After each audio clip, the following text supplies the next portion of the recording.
Well, I've been a journalist for about 25 years, and I was educated to lie, to betray, and not to tell the truth to the public.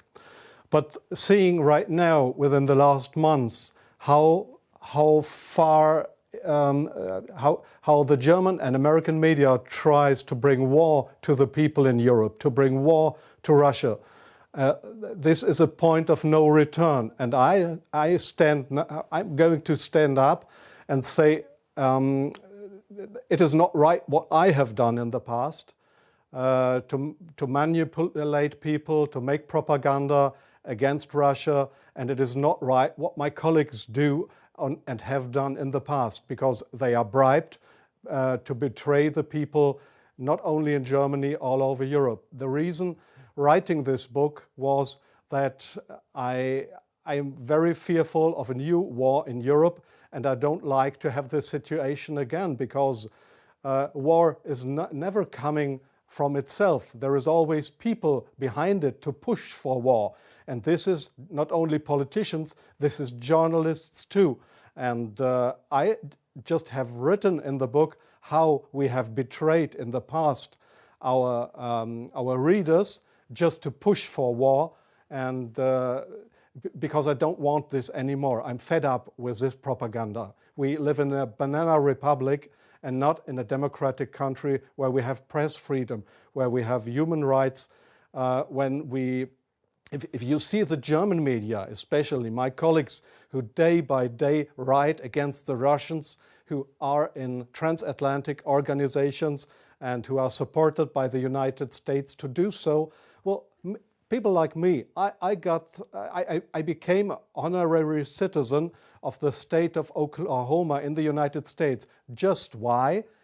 Just because I write pro-American. I wrote pro-American. I was supported by the Central Intelligence Agency, by the CIA. Why? Because I should be pro-American. I'm fed up with it. I don't want to do it anymore. And so I've just written a book not to earn money. No, it will cause a lot of trouble for me, just to give the people in this country, in Germany, in Europe, and all over the world, just to give them a glimpse of a view what goes up behind the closed doors. Yes, there is many examples for that. If we go just back to history, if you go into the year 1988, if you go to your archives, you will find in March 1988 there was in Iraq, in Iraq, the Kurdish people have been gassed with poisoned gas. That is known all over the world. But in July 1988, they sent me to a town called Zubaydat, that is on the Iraqi-Iranian border.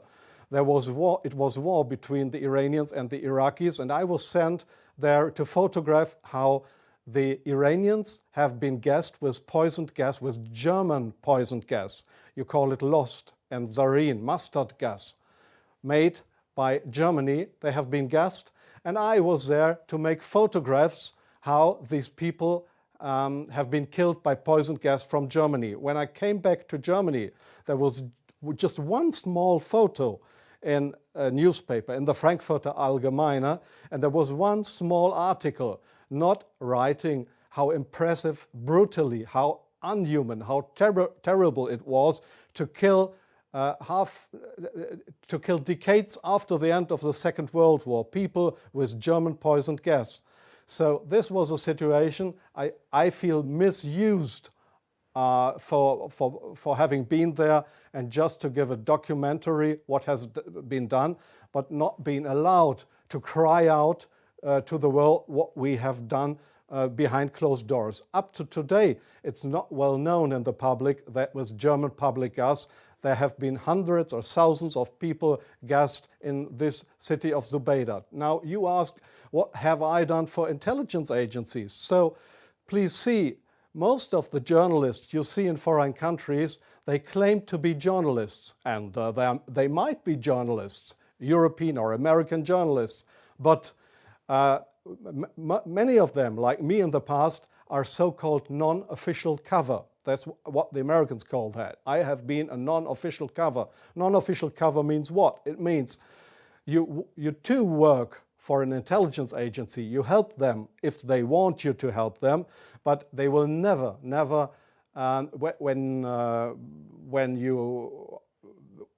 you are locked, or when they find out that you are not only a journalist but a spy too, they will never say, "Oh, this was one of our guys." They will not know you. That means non-official cover. So I have helped them in several situations, and I feel ashamed for that too now. Like I feel ashamed that I have worked for a very recommended newspaper like the Frankfurter Allgemeine, because I was bribed by billionaires, I was bribed by the Americans not to report exactly the truth, but I just imagined in my car while I was driving to this interview, I just tried to work out in my brain what would have happened if I would have written a pro-Russian article in the Frankfurter Allgemeine. Well, I don't know what would have happened, but we were all educated to write pro-European, pro-American, but please, not pro-Russian. So I'm very sorry for that, but this is not what I understand for democracy and for press freedom. I'm very sorry for that. Well, yes, I understand your question very well. Germany is still a kind of a colony of the United States. You see that in many points, like the majority of the Germans don't want to have nukes in our country, but we still have American nukes. So we are still a kind of a colony of the Americans. And being a colony, it is very easy to approach young journalists through what is very important here is transatlantic organizations. All journalists from really respected and recommended big German newspapers, magazines, radio stations, TV stations, they are all members or guests of those big transatlantic organizations. And there, in these transatlantic organizations, you are approached to be pro-American, and there is nobody coming to you and saying, "Well, we are the Central Intelligence Agency, would you like to work for us?" No, this is not the case how it happens. What they do, these transatlantic organizations, is they invite you for seeing the United States. They pay for that, they pay all your expenses and everything. So you are bribed, you get more and more corrupt, because they make you good contacts. You won't know that those good contacts are, let's say, non-official covers, or officially people working for Central Intelligence Agency or other American agencies. So you make friends. You think they are friends, and you cooperate with them. They ask you, "Well, could you do me this favor? Could you do me that favor?"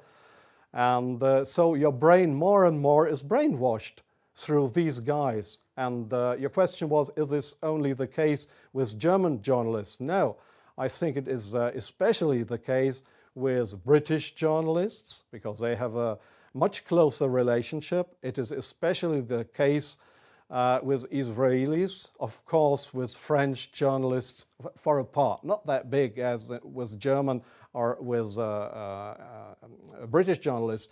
It is the case for Australian journalists, for journalists from New Zealand, from Taiwan, well, there is many countries in the Arab world, like Jordan, for example, like Oman, the Sultanate of Oman.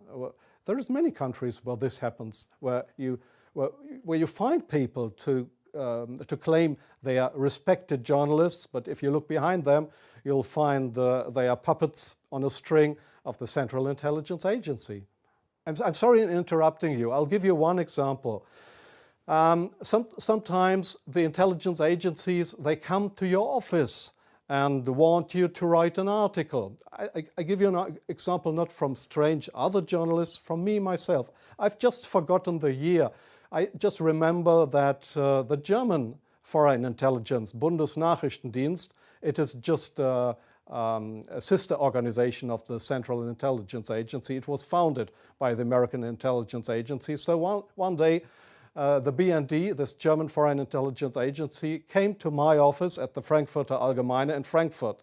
And they wanted me to write an article about Libya and about Colonel Muammar Gaddafi. I had absolutely no secret informations regarding Colonel Muammar Gaddafi and Libya. But they gave me all these secret informations, and they just wanted me to write, to sign the article with my name. I did that, but it was an article that was published in the Frankfurter Allgemeine that originally came from the Bundesnachrichtendienst, from the German Foreign Intelligence Agency. So do you really think that this is journalism, intelligence agencies writing articles? Oh yes, that article, I have reprinted it partly in my book. That article was how Libya and Colonel Muammar Gaddafi, how he secretly tried to build a poison gas factory. I think in Rabta was the name, yeah. And I got all those information. It was a story that was printed worldwide 2 days later. But I had no information on that. It was the intelligence agencies that wanted me to write this article.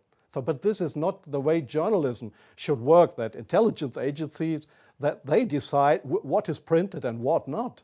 If I say no, I give you an example from a very good example if you say no. Well, we have a rescue unit in Germany with helicopters for traffic accidents.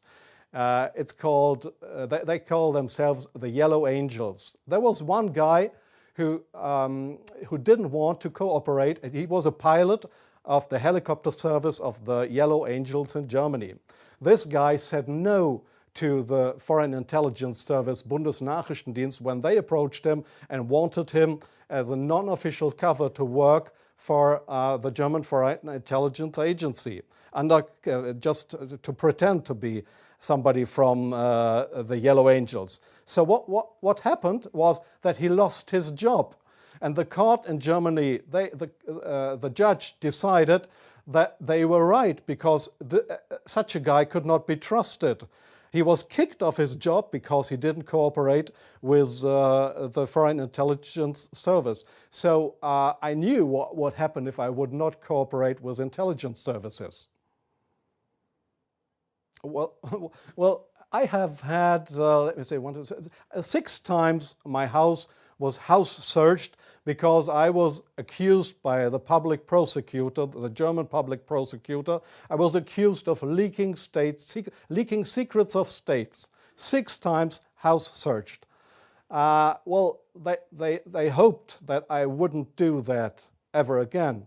But I think it's worse that the truth will come out one day. The truth won't die. And I don't mind what will happen. I've had 3 heart attacks. I have no children. So if they want to bring me to court or to prison, so it's worse for the truth.